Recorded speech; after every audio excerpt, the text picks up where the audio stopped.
네, 우리는 계속해서 마태복음 5장 말씀에 나타난 산상수훈, 산상설교의 말씀들을 살펴보고 있습니다.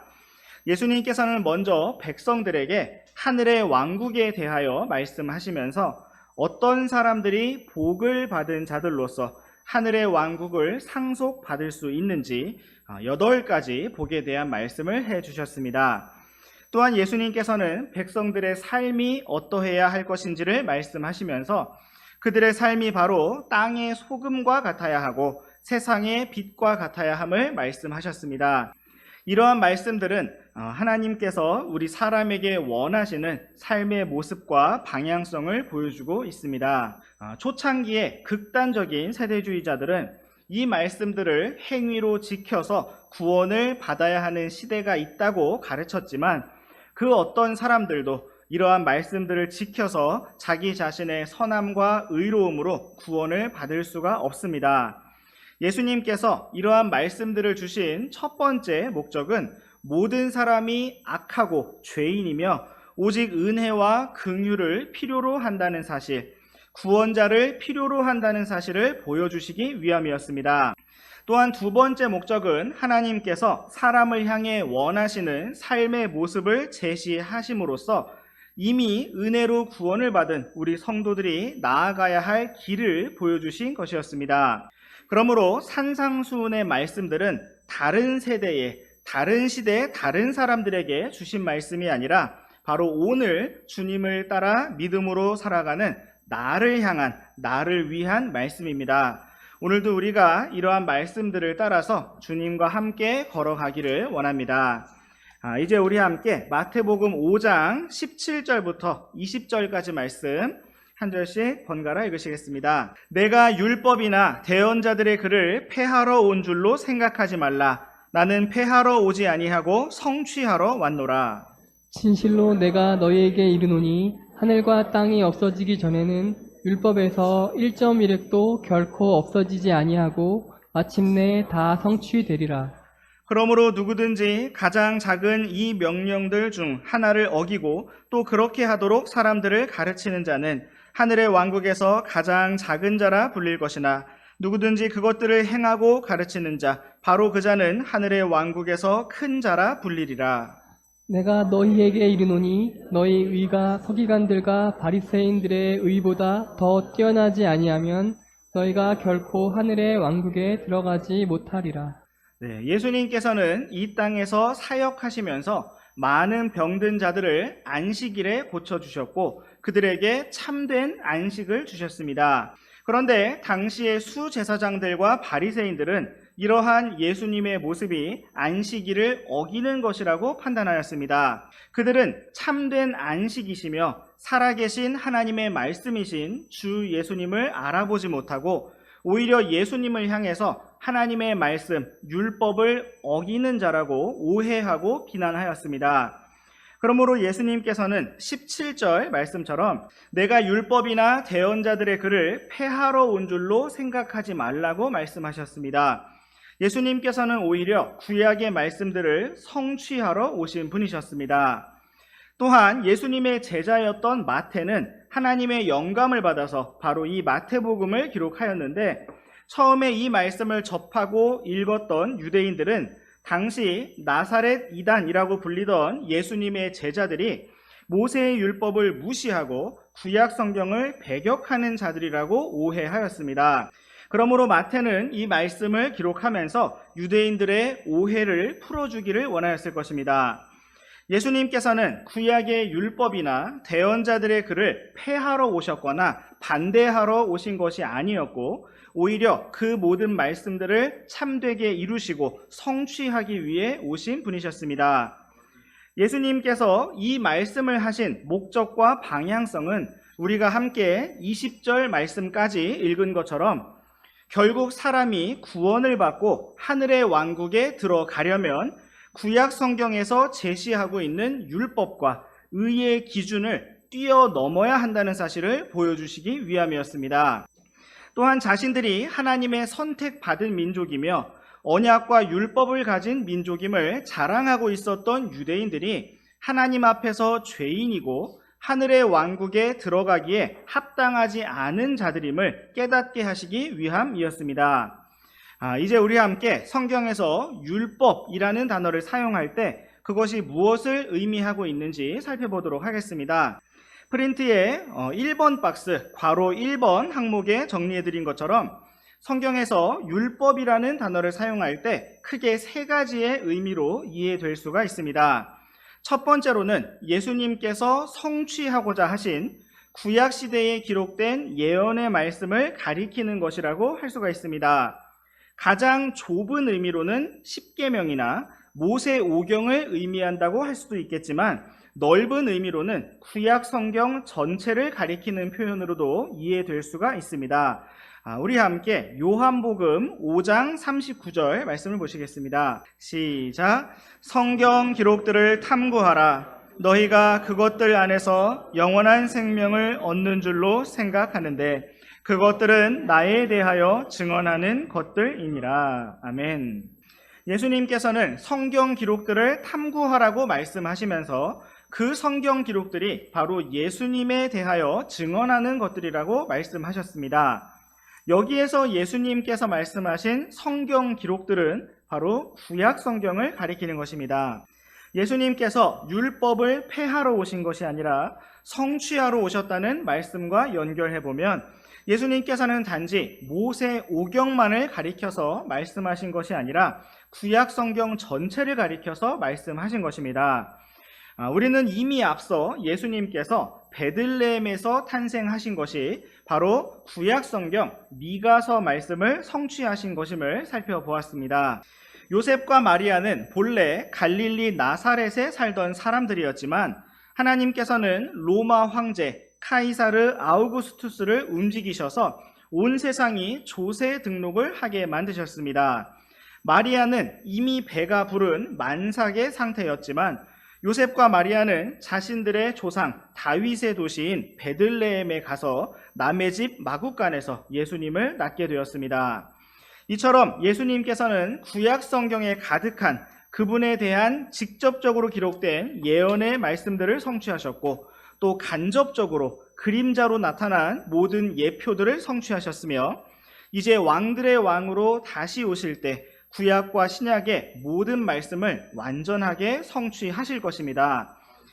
이제 우리 함께 메시아 시편이라고 불리는 시편 22편 말씀을 함께 보시겠습니다. 먼저 시편 22편 1절 말씀을 우리 다 같이 읽어보시겠습니다. 시작. 나의 하나님이여 나의 하나님이여 어찌하여 나를 버리셨나이까? 어찌하여 그렇게 멀리 떨어져 계셔서 나를 돕지 아니하시며 나의 울부짖는 말을 듣지 아니하시나이까? 네, 이 말씀은 예수님께서 십자가 위에서 외치셨던 말씀을 미리 예언으로 기록하고 있습니다. 이 말씀은 다윗이 1차적으로 자신에 대하여 기록한 것이지만 하나님께서는 이 말씀이 예언이 되게 하셔서 주 예수님을 가리키는 말씀으로 삼으셨습니다. 또한 우리 함께 시편 22편 16절 말씀도 보시겠습니다. 시작. 개들이 나를 애워싸고 사악한 자들이 모여서 나를 둘러 막으며 내 손과 발을 찔렀나이다. 네, 이 말씀은 주 예수 그리스도께서 십자가 위에 못 박히시고 달리실 것을 예언으로 보여주고 있습니다. 예수님께서는 우리를 위해 십자가에 달리셔서 손과 발에 못이 박히셨습니다. 또한 우리 함께 18절 말씀도 읽어보시겠습니다. 시작. 그들이 자기들끼리 내 옷들을 나누며 내 겉옷을 놓고 제비를 뽑나이다. 네, 이 말씀은 로마 병사들이 예수님의 옷을 나누며 예수님의 겉옷을 놓고 제비를 뽑을 그 장면을 예언하는 말씀이고 이 예언의 말씀이 그대로 성취되었습니다. 이제 우리 함께 22절 말씀도 읽어보시겠습니다. 시작. 내가 주의 이름을 내 형제들에게 밝히 알리고 회중의 한가운데서 주를 찬양하리이다. 아멘. 이 말씀은 부활하신 예수님께서 제자들을 형제라고 부르시며 함께 찬양을 부르신 그 장면을 예언으로 보여주고 있습니다.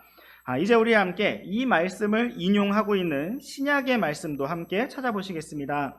히브리서 2장 11절과 12절 말씀 한 절씩 번갈아 읽어보시겠습니다. 이는 거룩히 구별하시는 분과 거룩히 구별된 자들이 다 하나에서 났기 때문이라.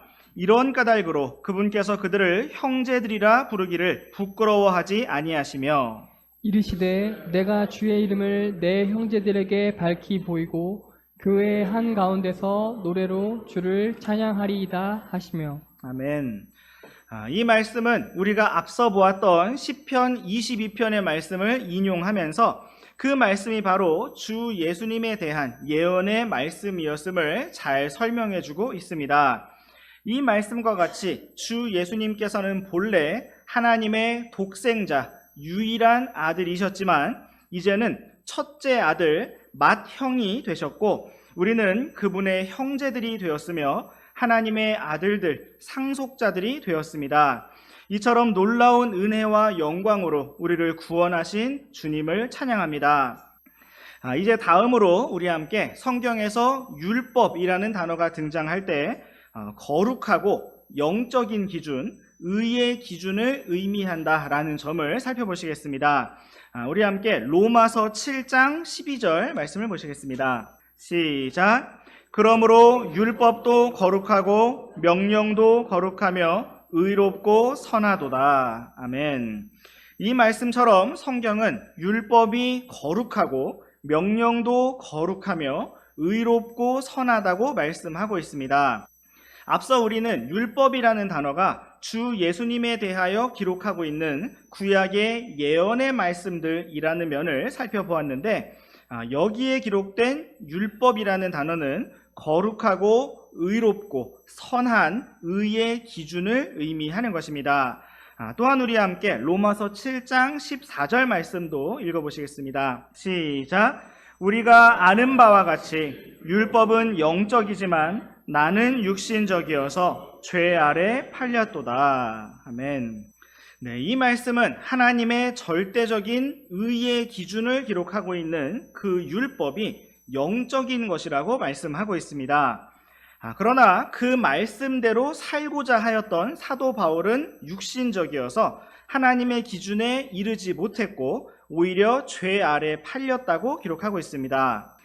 간혹 이 말씀을 오해하여 율법주의와 행위주의를 영적인 것이라고 설명하시는 분들이 계십니다.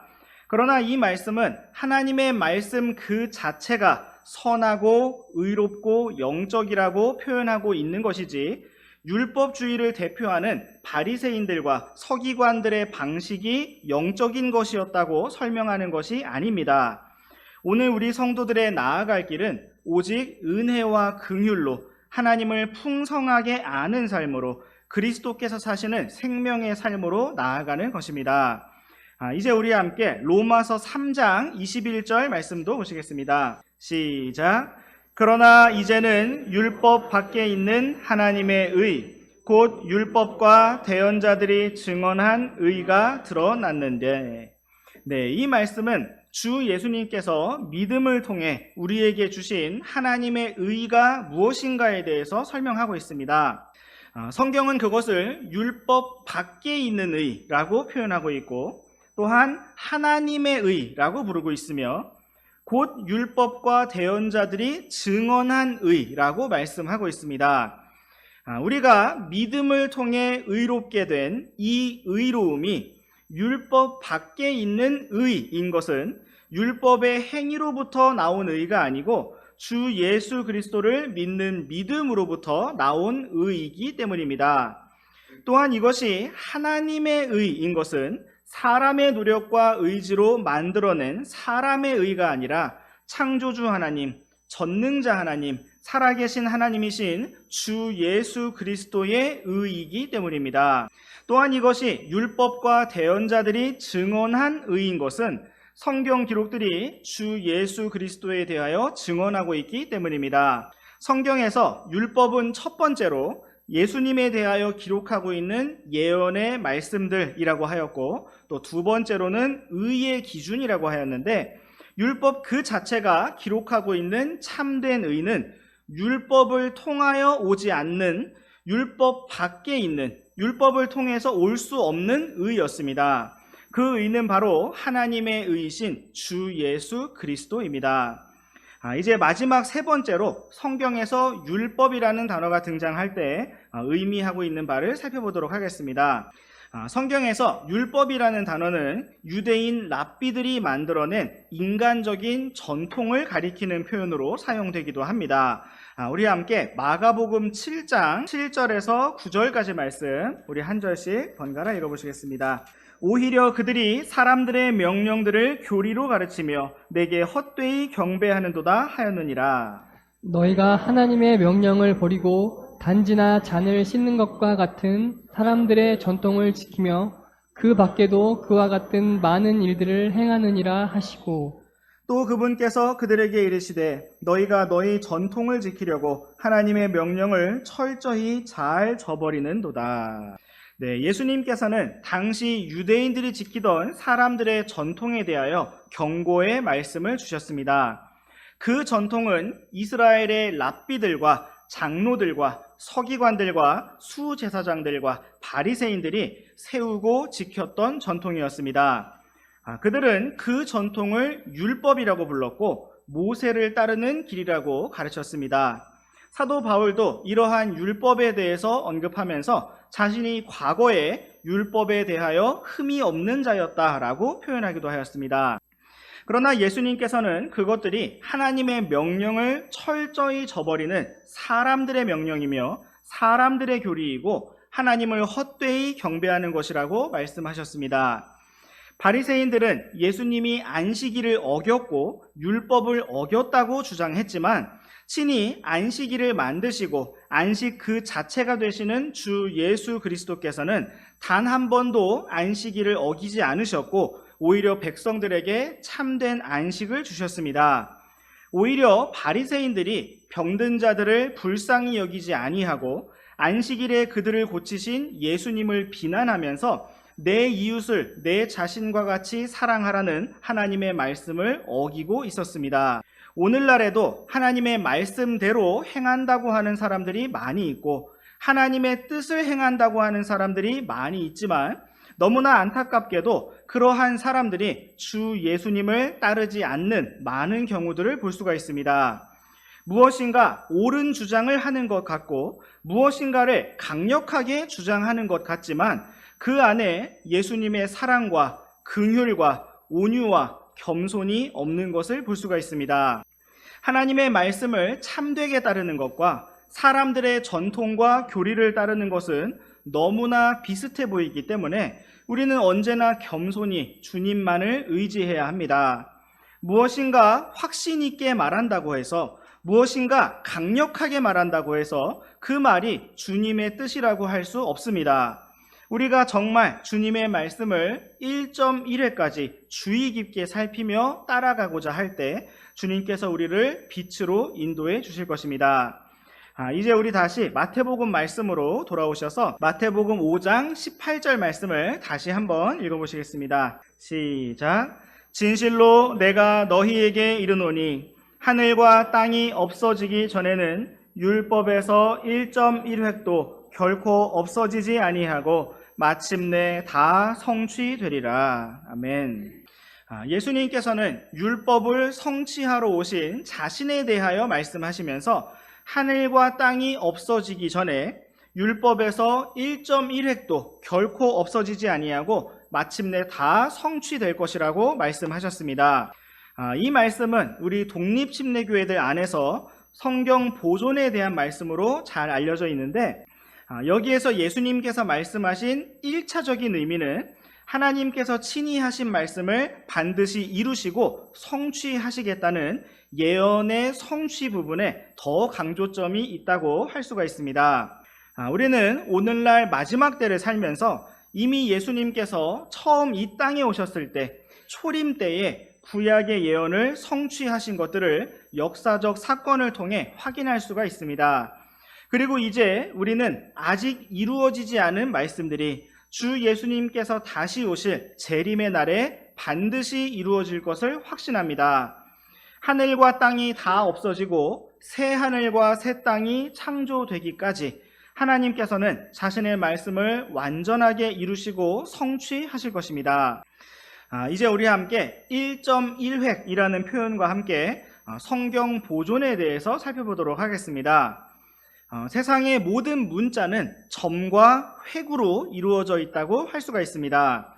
예수님께서는 1.1획도 없어지지 않을 것이라고 말씀하심으로써 그 어떤 문자도 그 어떤 알파벳도 사라지지 아니하고 일부분도 변경되지 아니할 것이라고 말씀하셨습니다. 프린트에도 적어드린 히브리어의 10번째 알파벳인 요드라고 하는 글자는 말 그대로 점을 하나 찍는 알파벳입니다. 그리스어의 9번째 알파벳인 이오타 역시 점보다는 조금 길쭉하지만 아래로 살짝 내려 찍는 점과 같은 가장 작은 알파벳입니다. 예수님께서는 이러한 작은 알파벳 하나도 결코 없어지지 아니할 것이라고 말씀하셨습니다. 획이라는 단어는 그리스 말로 케라이라라고 되어 있는데 이것은 다른 말로 작은 뿔을 의미하고 문자와 알파벳에서 살짝 튀어나온 부분을 가리킨다고 합니다. 프린트의 오른쪽 부분에 크게 적어드린 히브리어 알파벳을 보시면 베트라고 하는 알파벳은 오른쪽 아래에 살짝 튀어나온 작은 뿔처럼 튀어나온 부분이 있지만 카프라고 하는 알파벳은 오른쪽 아래가 둥글게 되어 있습니다. 이처럼 작은 뿔과 같은 1획의 차이가 알파벳의 차이를 만들어내는 것입니다. 영어로는 알파벳 O와 알파벳 Q의 차이라고 할 수가 있겠는데 한 획이 없으면 O가 되고 획이 있으면 Q가 됩니다. 우리말에서도 동일한 특징이 발견되는데 지읒이라는 자음 위에 한 획을 추가하면 치읒이 되는 것을 볼 수가 있습니다.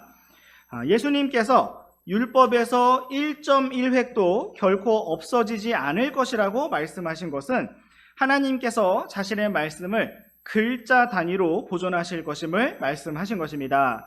우리 함께 시편 12편 말씀을 보시겠습니다. 시편 12편 6절과 7절 말씀 우리 한 절씩 번갈아 읽으시겠습니다. 주의 말씀들은 순수한 말씀들이니 흙 도가니에서 정제하여 7번 순수하게 만든 은 같도다. 오 주여, 주께서 그것들을 지키시며 주께서 그것들을 이 세대로부터 영원히 보존하시리이다. 아멘. 이 말씀과 같이 하나님께서는 자신의 순수한 말씀들을 성경 말씀이 기록된 그 세대로부터 영원히 보존하실 것입니다. 오늘도 우리가 이러한 순수한 주님의 말씀을 믿음으로 붙들면서 주님을 잘 따라가기 원합니다. 이제 우리 함께 프린트의 1번 박스 가장 아래에 적어드린 성경을 이해하는 원칙에 대해서 간략하게 살펴보고 오늘의 시간을 마무리하도록 하겠습니다. 우리는 성경을 읽고 묵상하면서 또 공부하면서 이해하기 어려운 부분들을 접하게 될 수가 있습니다.